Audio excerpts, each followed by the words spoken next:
Welcome to Tasting Wine. I'm Toth. And I'm Haley, and today we are tasting wine. We are trying Borrasca. Borrasca Cava. Borrasca Cava. This is Brut Rosé. It's a Brut Rosé. It's 100% Grenache. Alright, and there we go. Oh, there's bubbles in this one. Wow, look at all the bubbles. I mean, look at the label. It was really pretty. It's very cool. It's very Textures, sparkly. right? The color is so light.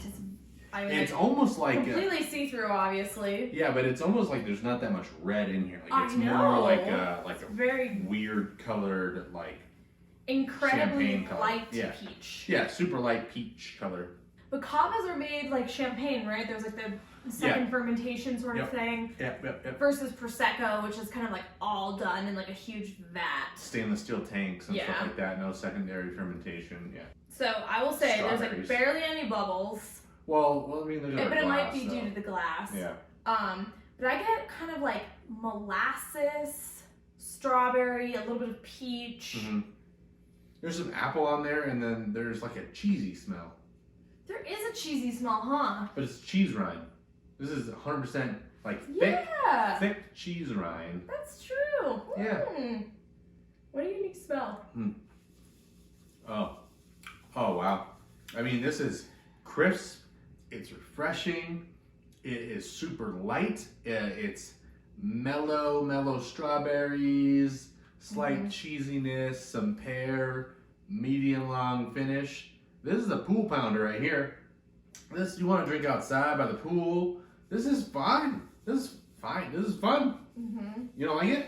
No. You don't like it at all? I don't think that this is the cava for me. No, I mean it's definitely sweeter. I can see how this would be enjoyable for a lot of people. I just don't think for my personal taste that this is my jam. Why don't you like it? Tell us why you don't like it. It's a little too sweet, syrupy for me. It is a little syrupy. And it's kind of like funky cheese. Which like is nice. on some wines, like a funky cheese I really enjoy. This is like a funky cheese that I don't enjoy. But I can see how this would be very enjoyable by the pool, like you said. It is nice and light. I'm very sensitive to sweet wines. I think it's pretty enjoyable. I think it's pretty fresh. It's the bubbles are really clean. It's refreshing. It's got a lot. It doesn't have a lot going on, but it's $10. You know, it's $10. Like this is a pool pounder. No, I get it. It's nice and peachy. It's nice and juicy. I mean, I would probably say like peach, strawberry, maybe a bit of like star fruit. Melon too. Some melon. Melon. Yeah. Some melon. I think actually, which is what I'm gonna do right now, is I'm gonna throw an ice cube in it because I think. Like I said, it's colder. It might be if it was a little bit colder. It has like I think that funky cheese that I was getting, or kind of like the mix of those fruits. I don't know. I'm just sensitive to sweet stuff, but I can totally see how this would be a banger. Can we like blur this out so no one can see that I'm actually putting an ice cube in there? No, you've already done it. I know. I've done the deed. I just think if I got it a little bit colder. That's what I said. I mean, by the pool. You know, like outside when it's really hot. This is equivalent of a Bud Light. Such a bad comparison. No, but Bud Lights are amazing. Coors Lights are amazing when it's 110 degrees outside and you're on a boat and it's so hot and you're chilling in the water. That's true. You know, Bud Lights they have a place. They have a place for them. They do have a place in society. I think with this ice cube cooling it down a little bit, I can tolerate the sweetness of the wine a little bit more. Have you tried it? Yeah, I tried it with the ice cube.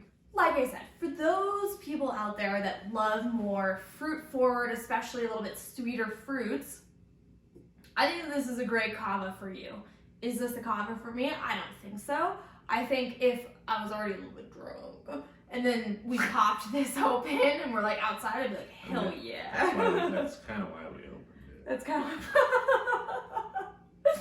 But with the ice cube, I don't know. I'm gonna disagree with you. I could definitely see it could be a lot colder, but this on a hot summer's day, hanging by the pool, in a park, whatever it may be, this is really good. I mean for $10, like you're only gonna get so much, and this is not a bad wine at $10.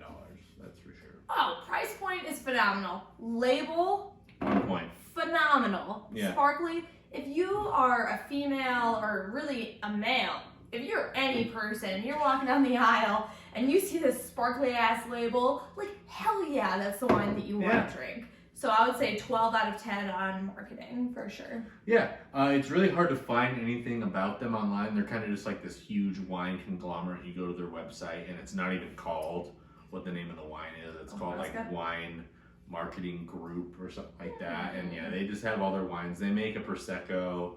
They make a American sparkling wine. Like they're just a huge wine conglomerate. They probably source grapes from somewhere. And if anything, it's an introduction to Cava, and I think that's a good thing. You know, if this is your stepping point to get into Cava or sparkling wines, I think it's fantastic. So that's where I'm at with this. Change your life? No. Drinkable? 100%.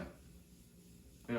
Yeah, I'd agree. Thank you for joining us here at Tasting Wine. If you ever had a Cava in general, Cava, Brut Rosé. Yeah, if you ever had the Brut Rosé, it's Grenache. I mean, that's literally a first for us. We've never had a sparkling Grenache. I think that's kind of fun. But other than that, make sure you get out there, taste some wine. Let us know what you're trying. If you got any recommendations, let us know. Leave a comment down below. Questions, all that stuff. We'll do our best. And we'll see you on the next one. Cheers. Cheers. I know.